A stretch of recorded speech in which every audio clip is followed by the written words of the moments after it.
August 13th, the world celebrated the legacy of historical Cuban Revolution leader Fidel Castro Ruz on his 99th birth anniversary. In Peru, President Boluarte signed a law granting general amnesty to people investigated for crimes committed during Peru's internal armed conflict between 1980s and the 2000s.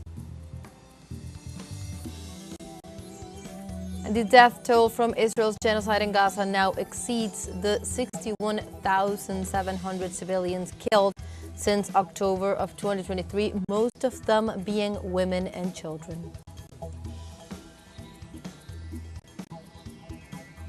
Hello and welcome to From the South. My name is Belén de los Santos. I'm from the teleSUR studios in Havana, Cuba. We begin with the news.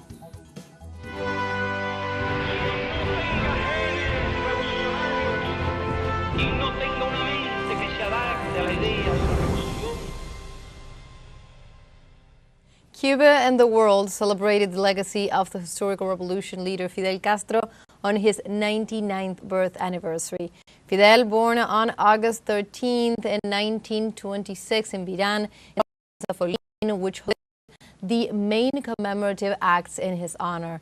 From there, authorities from the Cuban Communist Party highlighted the revolutionary leader's struggle against the imperialist interest of the United States and in favor of the people. Tributes to the revolutionary strategies took place across the world as he became a symbol of global resistance whose political and ideological legacy continues to guide Cuba's defense of sovereignty and independence.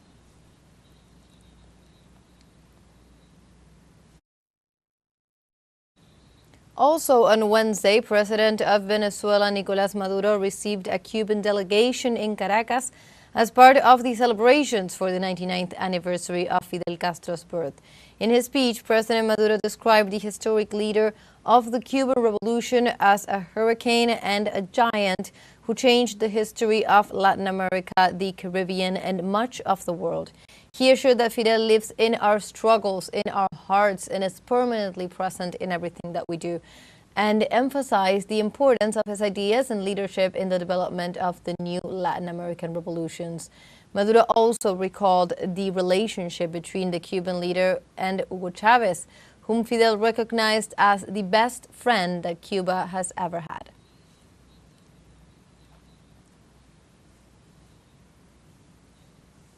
And also in Colombia, citizens paid tribute to the Cuban leader in celebration of his 99th birthday. Citizens highlighted the legacy of Latin American integration, social justice, and anti-imperialism of Commander Fidel Castro Ruz in an event that reinforced the alliance between Cuba and Colombia. They also recalled the tireless struggle of the historical leader for a more just society. It is worth noting that Colombians also expressed their solidarity with the Cuban people following the aggressions of the United States and also condemned the genocidal actions perpetrated by the Israeli regime against the Palestinian people.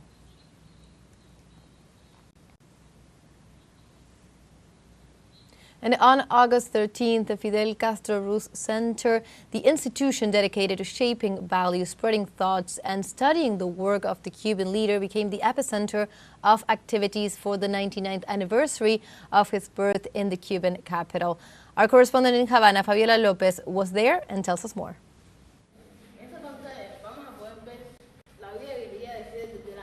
This is how the Fidel Castro Ruz Center awoke on August 13th. The celebration of the first 100 years with Fidel is just beginning, and children are the stars of the day. It is a different day, and it could not be any other way. Today is Fidel's birthday.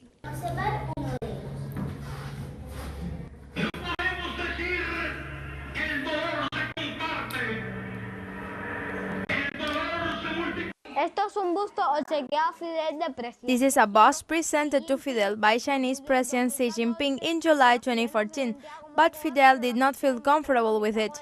However, he accepted it as a sign of friendship with the Chinese people. He didn't feel comfortable with it because he didn't want any statues or busts in his name or with his face on them.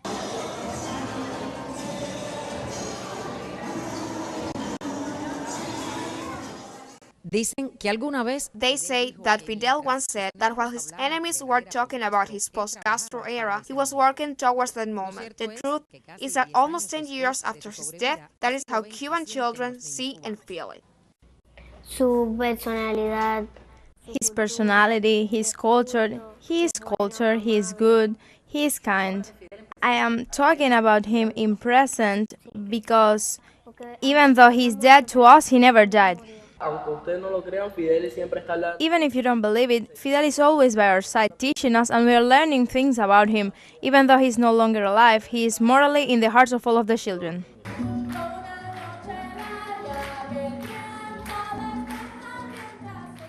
Y por supuesto, La Colmenita. We couldn't miss the performance by Fidel's favorite children's theater company, La Colmenita.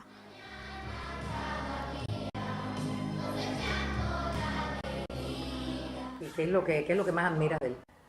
The thing I admire the most about him is his work, his thought, and that he was a great man.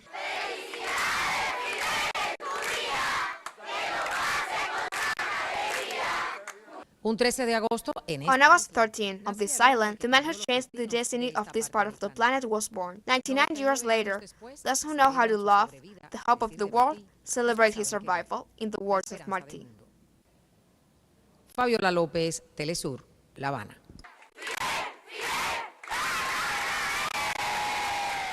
We now move on to other topics. United States Secretary of State Marco Rubio announced new visa restrictions for officials from Cuba, countries in Africa, and Grenada for contracting Cuban medical services. The politician also announced measures against several Brazilian government officials and former executives of the Pan American Health Organization for their involvement in the Mais Médicos program, which operated with Cuban personnel. Rubio published in X that the State Department is taking action against officials complicit with Cuba, according to their opinion, in these missions, which, according to the view of the United States, are imposing coercive conditions on health professionals. Over 24,000 healthcare workers currently provide services abroad as part of solidarity missions, which have been broadly defended by the countries in the region.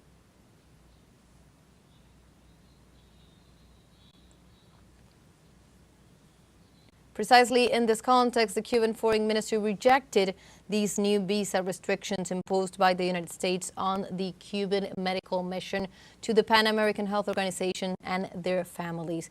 Cuban Foreign Minister Bruno Rodriguez described on his X profile the measure as an act of interference, given that medical missions are a legitimate program of international cooperation. Rodriguez also assured the continuity of the health brigades as an expression of solidarity with vulnerable peoples. The diplomat explained that the restriction includes officials from the Mais Médicos program implemented by Brazil and authorized by the Multilateral Health Agency.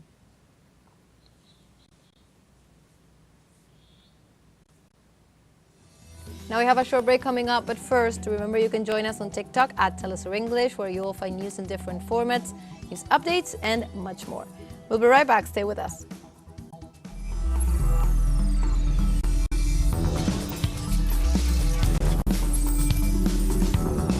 Welcome back to From the South. We continue with more information. Peruvian President Boluarte signed a law granting general amnesty to people investigated for crimes that were committed during Peru's internal armed conflict between the 1980s and 2000. The initiative would benefit members of the armed forces, police, and self-defense committees accused or under investigation for crimes committed during this period. Social movements and human rights organizations are denouncing that the legislation undermines decades of efforts to ensure accountability for atrocities that were committed during this armed conflict. In this regard, the text will be subject to unconstitutionality actions by various institutions and groups that consider it a threat to fundamental rights.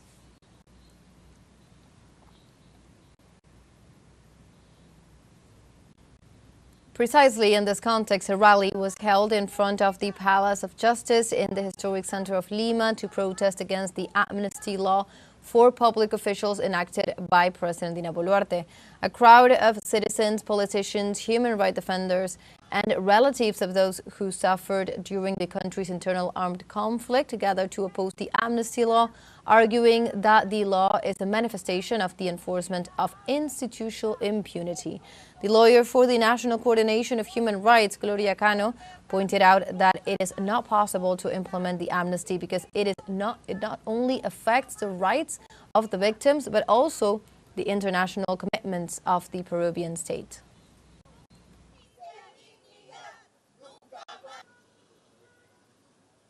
And we stay in Peru because the judiciary ordered 5 months of preventive detention for former President Martín Vizcarra, accused of corruption for allegedly receiving bribes from construction companies during his tenure as regional governor of Moquegua. In the case that focuses on alleged irregularities during the Moquegua administration, he is accused of receiving improper payments in exchange for favoring construction companies in unspecified projects. Vizcarra's arrest makes him the 5th former Peruvian president to face preventive detention, following the precedents set by figures such as Ollanta Humala and Pedro Castillo. The case, which began in 2020, is based on investigations involving testimony from effective collaborators and construction company executives.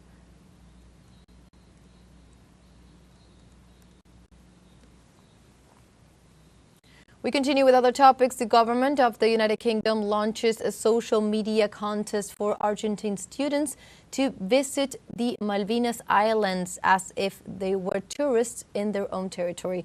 The controversial initiative, posted Wednesday on X, which also extends to students from Uruguay and Paraguay, sparked indignation in Argentina as it denies the nation's sovereignty over the islands.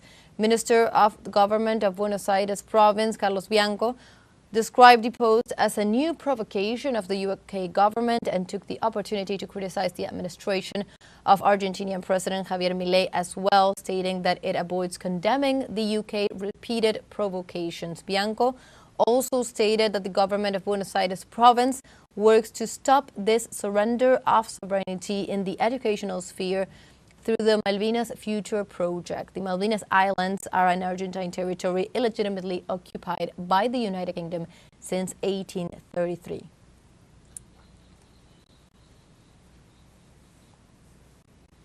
And Argentine President Javier Milei allocated $1 million to establish an organization that will strengthen political, economic, and cultural ties with Israel. It is about the $1 million that President Milei received when he was awarded this year's Genesis Prize for his unwavering support for Israel. Far from being a symbolic gesture, the donation functions as a political act. While most Latin American governments are distancing themselves from Tel Aviv due to human rights violations, Milei turns the award into financial and diplomatic support for a state that is being accused by the United Nations of war crimes and whose offensive in Gaza has been described by international experts as genocide.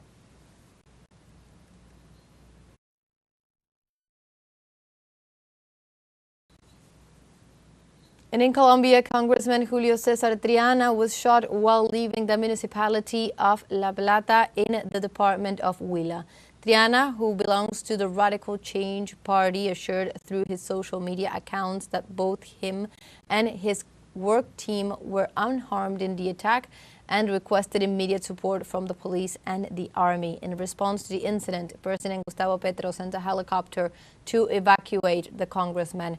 He also stated that security forces are searching for the perpetrators of the attack and explained that dissident groups from the now disbanded Revolutionary Armed Forces of Colombia are present in the area.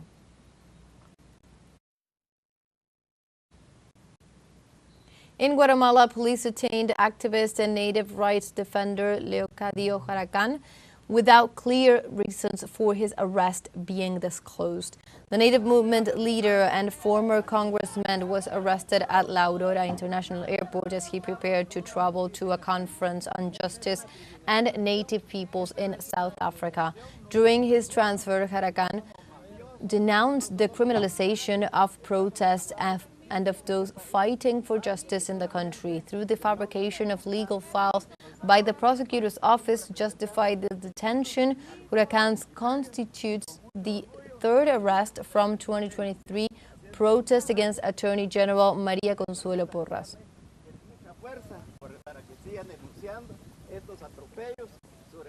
We have a second short break coming up, but before we invite you to visit our Facebook page at teleSUR English. There you'll be able to watch our top stories, special live coverages, and much more. Follow the page and activate notifications to stay up to date on the world's most recent events. Final short break, don't go away.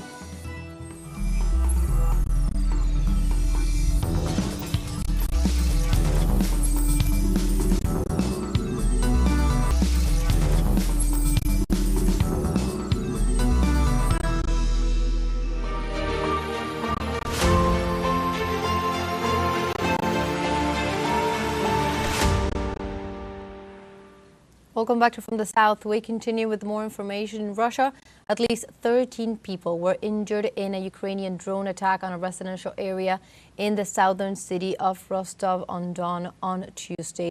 As the Moscow-Washington summit approaches in Alaska, attacks by the Kiev army against civilian targets in residential areas are intensifying. According to the interim local governor, Yuri Slyusar, several apartment buildings on two of the city's main streets were damaged in the strike. In the aftermath, the authority also informed that at least 2 of the wounded are in serious conditions and were transferred to a medical center. In a similar event, 3 people were reported seriously injured after a drone strike in the city of Belgorod.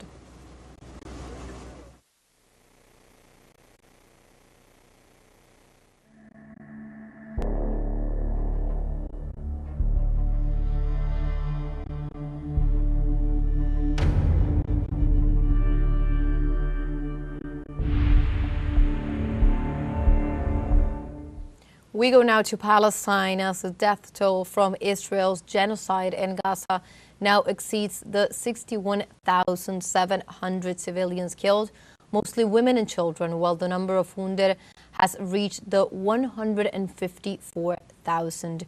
In the last 24 hours, medical sources in the coastal enclave confirmed the death of 8 Palestinians, including 3 children, due to hunger and malnutrition caused by the Zionist regime's aid blockade.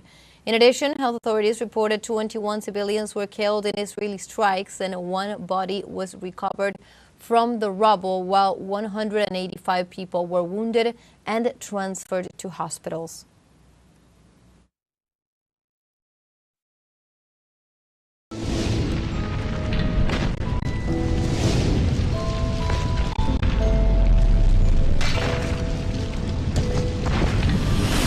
In China, Typhoon Peruvian hit Hong Kong and other provinces on Thursday amid a storm warning issued by the meteorological authorities. Typhoon Peruvian made landfall for the second time at midnight on Thursday with maximum winds of 30 meters per second near its eye. In response, China's State Flood Control and Drought Relief Office released the emergency response level for floods and typhoons to level 3 in Guangdong and Fujian provinces on Wednesday. For its part, the Ministry of Emergency Management called for efforts to ensure real-time monitoring and analysis of the phenomenon, as well as the implementation of warning and response mechanisms, relocation of affected residents, and strengthening of emergency protection measures.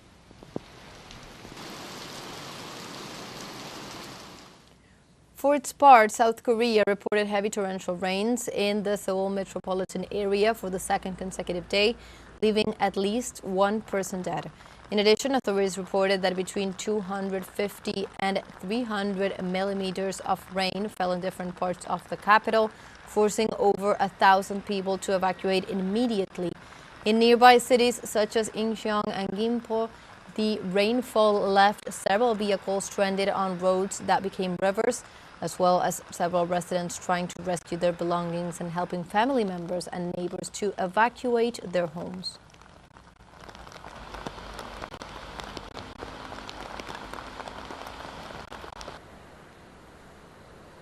The Spanish government has asked for support from the European Union to fight a wave of fires that have forced the evacuation of more than 6,000 people.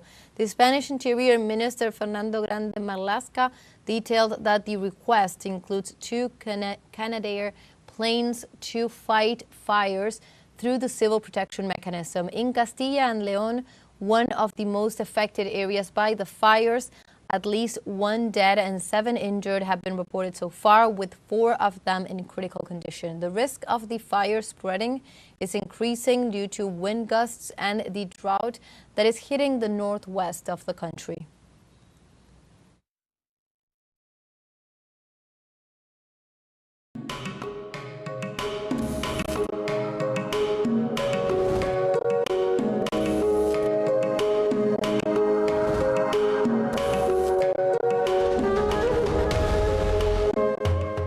And in Mali, over 200 boxes of historical manuscripts were returned to the town of Timbuktu after being away from their place of origin for more than 10 years. The shipment, which weighed 5.5 tons, included manuscripts dating from the 13th to the 19th century and included between 200,000 and 400,000 pieces written in Arabic and local languages such as Sujay, Tamashek, and Fula. Its contents cover theology, astronomy, medicine, mathematics, law, literature, history, and philosophy, revealing the spiritual and intellectual heritage of the region. This is the first shipment made by the country's military government in order to protect them, while other treasures are scheduled to be transferred in the coming days.